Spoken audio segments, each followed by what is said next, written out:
apa bangunan pertama yang ada di atas muka bumi? Maka Allah memberikan jawaban dalam Al-Quran, inna awwala baitin wudi'a lin-nasi lalladzi bi Bakkata mubaraka. Bangunan pertama yang ada di atas muka bumi adalah bangunan yang ada di kota Bakkah, nama lainnya Makkah, nama lainnya Ummul Qura. Itu adalah Al-Masjidul Haram. Kemudian Nabi SAW ditanya, apa bangunan kedua di atas muka bumi? Bangunan kedua yang ada di atas muka bumi adalah Al-Baitul Muqaddas, nama lainnya adalah Baitul Maqdis, yaitu yang ada di Palestina. Allah berfirman dalam Al-Quran, subhanalladzi asra bi'abdihi laylan minal masjidil haram, di kota Makkah Al-Mukarramah, ilal masjidil aqsa yang ada di Palestina. 13 tahun lamanya di kota Makkah Al-Mukarramah, Nabi tidak ada membangun masjid. Tapi ketika pindah di Yathrib, 8 hari 8 malam, perjalanan panjang mengendarai unta, panas terik, sampailah dia bersama Sayyidina Abu Bakar ini Siddiq ke sebuah negeri bernama Quba. Nabi sampai hari Senin, Nabi menginap di Quba 4 hari 4 malam. Malam Selasa, malam Rabu, malam Kamis, malam Jumat. Selama 4 malam itu berdiri satu masjid. Itulah masjid pertama yang didirikan di luar kota Makkah Al-Mukarramah setelah Masjidil Aqsa di Palestina. Masjid yang pertama adalah Masjid Quba. Bangunan pertama yang didirikan di atas muka bumi, masjid. Bangunan pertama yang dibuat setelah pindah, masjid.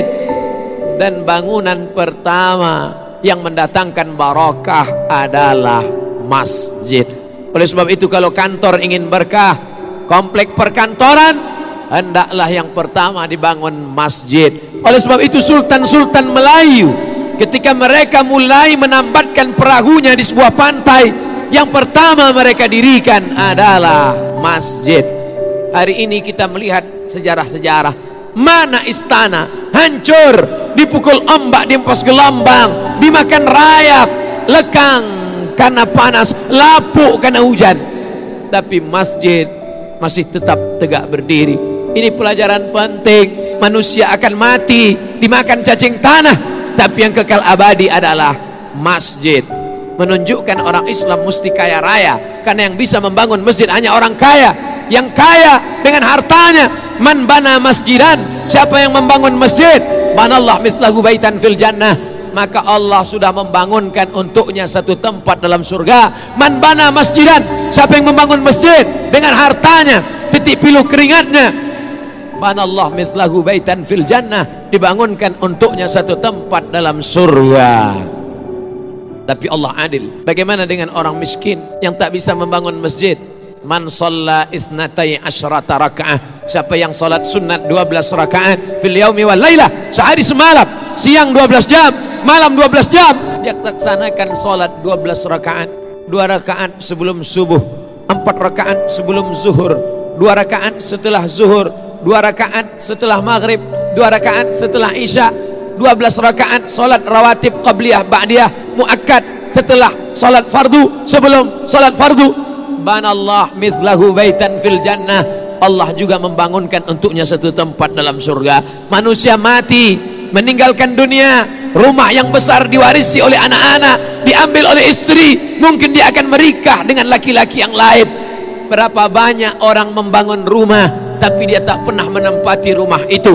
Berapa banyak orang membeli mobil, kendaraan mahal, tapi dia tak pernah menaikinya. Berapa banyak pencari rezeki tapi rezekinya dinikmati orang lain.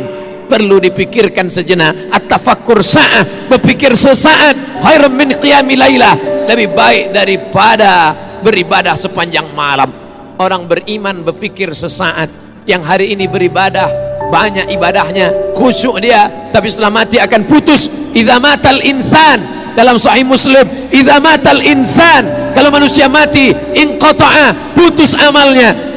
Tapi ada yang tetap mengalir, shadaqatun jariyah, tanah yang pernah dia wakafkan untuk masjid. Yang tak sanggup memberikan tanah, semen, yang tak sanggup berikan semen, batu bata, pasir, kerikil, sekecil apapun kontribusi kita akan ditunjukkan Allah, faman ya'mal mithqala dzarratin khairan yarah, sebesar biji sawi pun akan ditunjukkan di hadapan Allah Subhanahu wa taala. Yang bisa dengan hartanya, pakai hartamu. Tapi ada orang yang tak punya harta, tapi dia juga punya kontribusi terhadap masjid. Siapa itu? Orang yang dititipkan Allah jabatan, amanah, kekuasaan. Pakailah untuk menegakkan agama Allah. Agama Allah tidak perlu dibela, Allah tidak perlu ditolong. Huwal aziz, Allah maha perkasa. Huwal jabbar, Allah maha kuasa. Kita mendirikan masjid bukan untuk menolong Allah. Andai kita punya jabatan, tak pernah sekalipun dipakai untuk menolong Allah. Allah tidak perlu kita. Allah maha perkasa, Allah maha kuasa. Kita menolong agama Allah hakikatnya untuk menolong diri kita.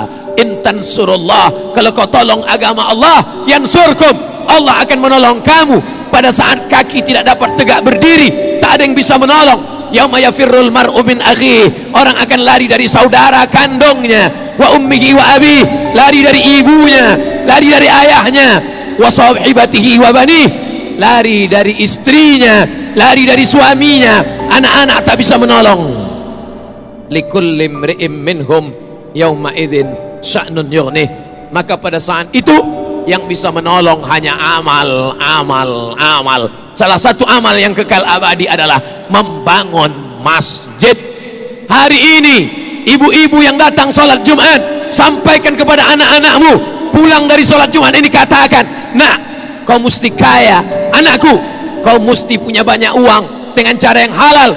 Aku mati, kau akan membangun masjid, nak. Maka amalnya akan mengalir walaupun kita sudah mati meninggalkan dunia. Hari ini bapak-bapak yang salat pada salat Jumat perdana di masjid kebanggaan orang Batam, orang Kepulauan Riau, orang Sumatera, orang Indonesia, megah tegak berdiri sebagai orang Batam, sebagai orang Kepulauan, sebagai orang Sumatera, sebagai orang Republik Indonesia. Kita bangga dapat tegak berdiri di atas muka bumi Allah, masjid tempat menyembah, mengagungkan, memuliakan Allah.